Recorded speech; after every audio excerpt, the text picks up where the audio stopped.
logical and it makes perfect sense for us to use personal trainers as the cornerstone of our businesses, because it's very consistent with our mission statement, which is to help people live longer, healthier, happier, more prosperous lives.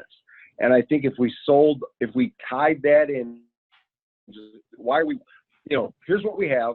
Why are we reaching out to personal trainers? Because we think that you guys, your mission basically is to help people get healthier. Well, that's kind of our mission too. So we're looking for people like you to be leaders on Playgo. We want to launch this very specific component because that implies that the train is already moving, right? We're focused on trainers and make them like the centerpiece or the centerpiece of what, like I said, we both have consistent messages, which is we want to help people and we're trying to get people more healthy and get off the couch and do things.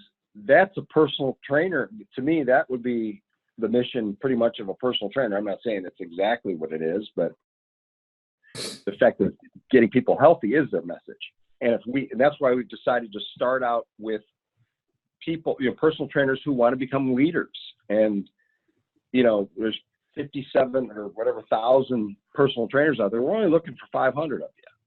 And that's where we create the urgency. So now we've created urgency that's consistent with our message. The biggest part of that, Jim, is there's drafting what's called the personal statement. And obviously you're going to be the face of the brand for the Kickstarter.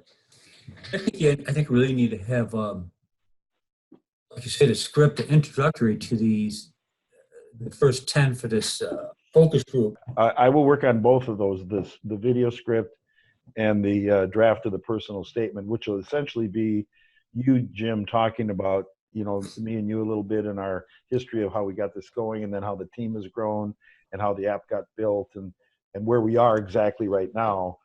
If we have one or two people saying, I'm really excited about being part of this, I've seen the app, it's incredible, I see how it can help me grow my business. Having those discussions, I think would then allow us to make the decision if that's the right place to start. So yeah, let's start talking to them. Mm-hmm. like anything else. Let's start having those discussions, and then we'll see what their level of enthusiasm is. Err on the side of caution as far as protecting the brand, especially. That's you got to protect yourself. Yeah.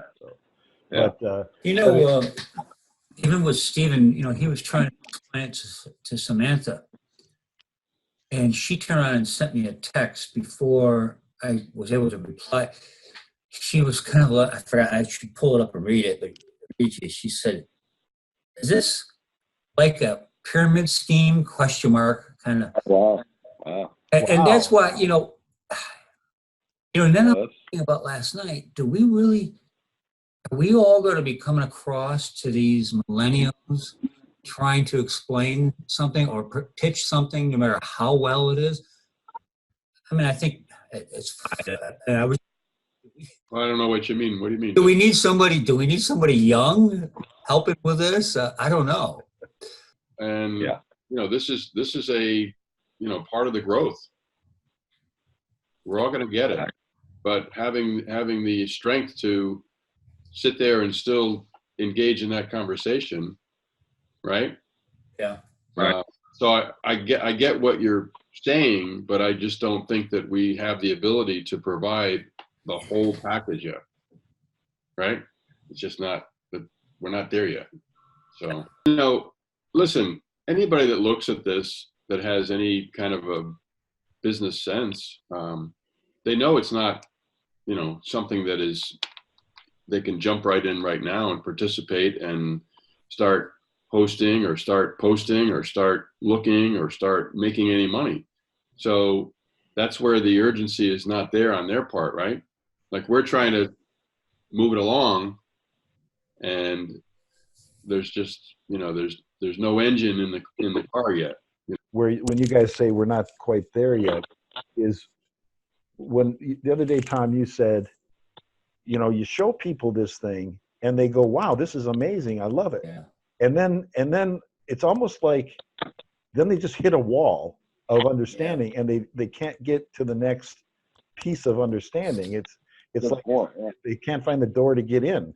And I really think, in other words, I'm going to push back on what you guys just said, and everybody agreed, oh, we're not quite there yet. I think we are. In that first part, we're there. But it's that next part where we're not. You know, it's. I think, Dan, let me step in. I think one of the things is we try to throw too much at them. Maybe we're using that example. Let's just say we first came out with a car. Well, we don't need heated seats and all that stuff now. We need to focus on the fact that this is going to take you from A to B.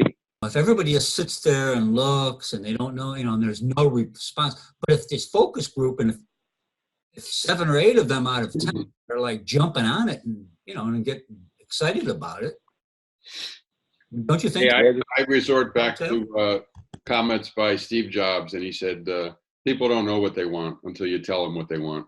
The fact that people kind of give you that Migo look, my eyes glassed over, and I think if we just lead, there's a lot here. There's a lot here. It's almost, how do we get them to the point where we just say, this is the diving in point. This is where we go in pretty much every time. If it's a personal trainer, for instance, you hit them on the idea that, look, we both have basically the same mission. We want to keep people healthy. We want to get people moving and active and healthy, that type of thing.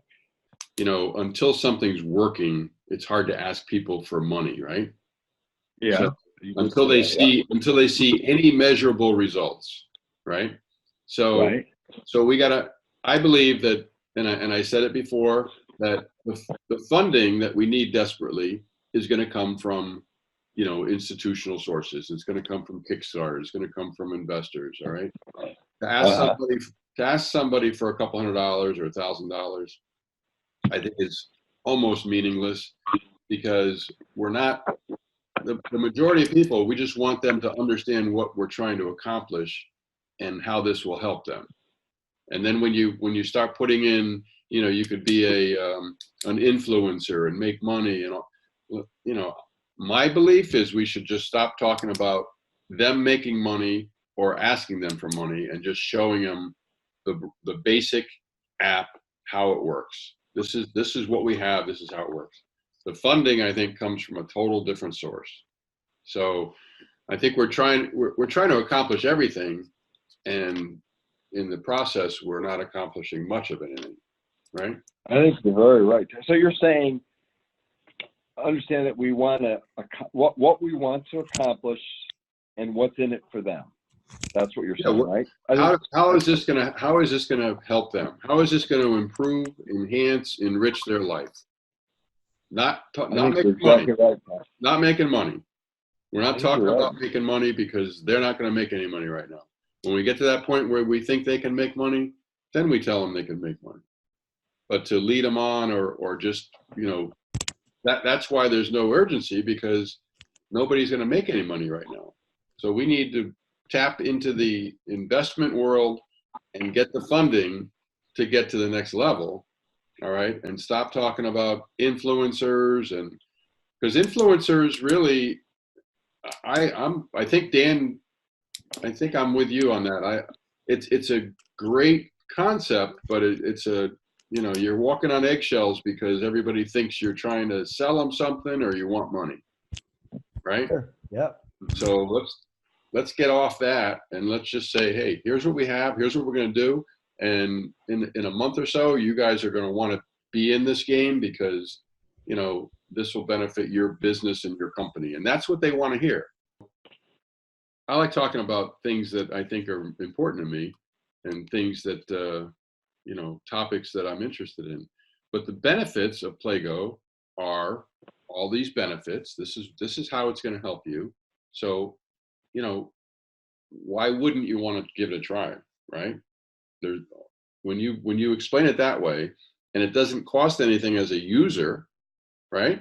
Unless you buy into a program. So there's no subscription fee. All these questions are going to come up, and these are the things that Dick is hammering, because it's tough going out and having a conversation, Dick, when you don't have all the facts. I get that, right? but we don't have all the facts. So I just think we're at that point where if it were me making the decision, I would say we're looking for early endorsers, all right, to jump in now, all right? And we're just looking to refine our language as far as what we want to present and how we want this product to be viewed by the general public. And that's it.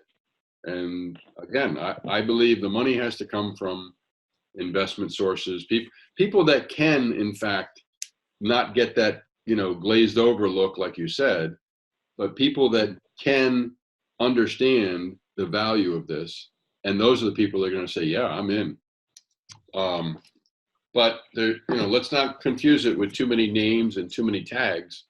Let's just say, here's what this will do for you. And, why wouldn't you try it? Right? As a host, will it bring more people to your events? If it does, then it's got value. As a user, will it provide them more events that they can attend that they might have missed in the past? If it does, then it's, the benefit is there, right? They're getting their name out there. They're getting hits, right? Yeah. So, yeah.